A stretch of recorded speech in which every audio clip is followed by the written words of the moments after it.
আসসালামু আলাইকুম, সবাইকে স্বাগতম জানাচ্ছি গ্রাফিক ডিজাইনের বেসিক ফ্রি কোর্সে। আজকে আমরা আরো গুরুত্বপূর্ণ একটি বিষয় নিয়ে কথা বলবো, সেটা হচ্ছে পাথ ফাইন্ডার। অর্থাৎ আপনি যখন এরকম করে রেক্টেঙ্গেল বক্স নেন, আমি এখান থেকে একটা শেপ নিলাম, জাস্ট শেপ নিলাম, সিলেকশন টুল এটাকে সরালাম, সাথে আমি আরেকটি শেপ নিলাম, ধরেন যে ইলিপস টুল নিলাম, এরকম করে চ্যাপটা করে একটা ভিন্ন কালার দিলাম, সিলেকশন টুল দিয়ে এটা কাছাকাছি নিয়ে আসলাম। তাহলে এইখানে দেখেন, এটাকে সিলেকশন টুল ক্লিক করে একটু চ্যাপটা করে দিলাম। এই যে এটা একরকমভাবে মানে কার্ভ হয়েছে, দেখেন, এটাকে আর একটু চ্যাপটা করে দিতে পারবো। এখন আমরা তো শেপ বিল্ডার আগে শিখেছি, এখন এইটাতে কি ধরনের পাথ ফাইন্ডারে কি কাজ হয় দেখেন। পাথ ফাইন্ডার যেটা হবে, যেটাকে সিলেক্ট করে এগুলোকে আমি এই অংশটুকু কাটতে পারবো। আমি সিলেক্ট করলাম, উইন্ডোতে যাব, আমি এদিক থেকে আসলাম, পাথ ফাইন্ডার সিলেক্ট করতে হবে, কিন্তু মাস্ট সিলেক্ট না করে যদি আপনি সারা জীবনে এগুলো করেন হবে না।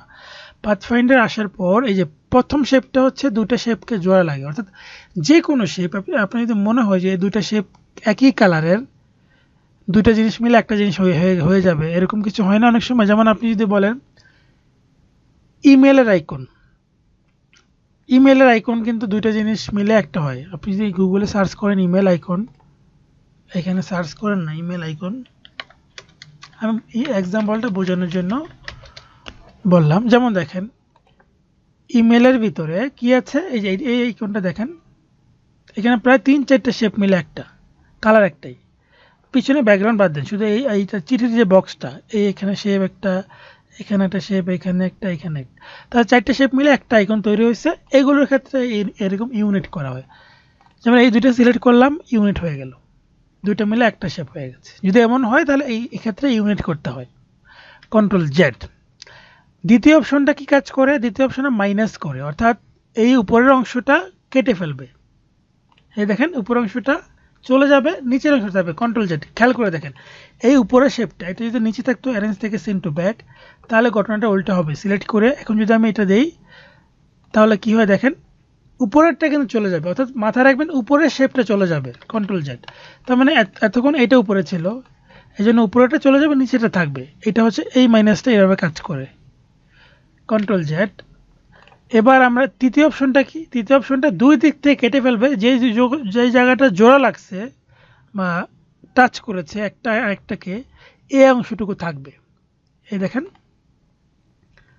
যেমন আমি যদি একটা পাতা বানাই, এটা বৃত্ত নিলাম, সাপোজ একটা বৃত্ত নিলাম, গ্রিন কালার দিলাম, এবার এটাকে অল্টার প্রেস করে একটা দিলাম, যে দুই অংশ টাচ করছে, মাঝখানে যে পাতার অংশটা, এই শুধু পাতাটা যাচ্ছে, তাহলে আমি শুধুমাত্র এই ইন্টারসেক্ট অপশনে ক্লিক করব, তাহলে দুই পাশ বেনিশ, শুধু মাঝখানে অপশনটা থাকবে, কন্ট্রোল জেড।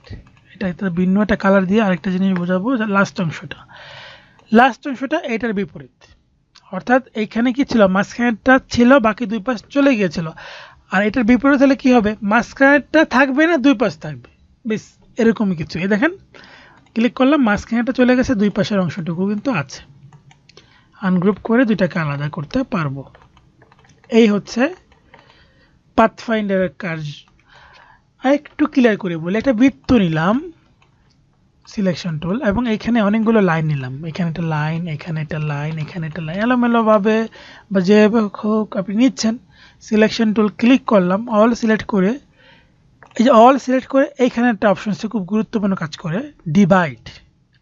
এই অংশটুকু ক্লিক করে দিলে এগুলো সব একটা একটা আরেকটাকে ডিভাইড করে ফেলছে, যে অংশ যেরকমভাবে লাইনগুলো গেছে এই অনুযায়ী এটাকে আলাদা করে ভাগ করে ফেলছে। এবার যেটা করতে হবে, আমাকে এখানে রাইট ক্লিক করে আনগ্রুপ করতে হবে, আনগ্রুপ করেই বাইরে ক্লিক করতে হবে, যে বাইরে বাইরে ক্লিক করলে এটা ডিসলেট হয়ে যাবে, ডিসলেট হয়ে গেল। এবার আমি একটা একটা পার্ট, এই দেখেন প্রত্যেকটা টুকরা আমি সরাতে পারবো। এই হচ্ছে পাথ ফাইন্ডারের গুরুত্বপূর্ণ বিষয়, এবং এই বিষয়গুলো জানা থাকলে অন্যান্য কাজগুলো অনেক সহজ হয়ে যাবে।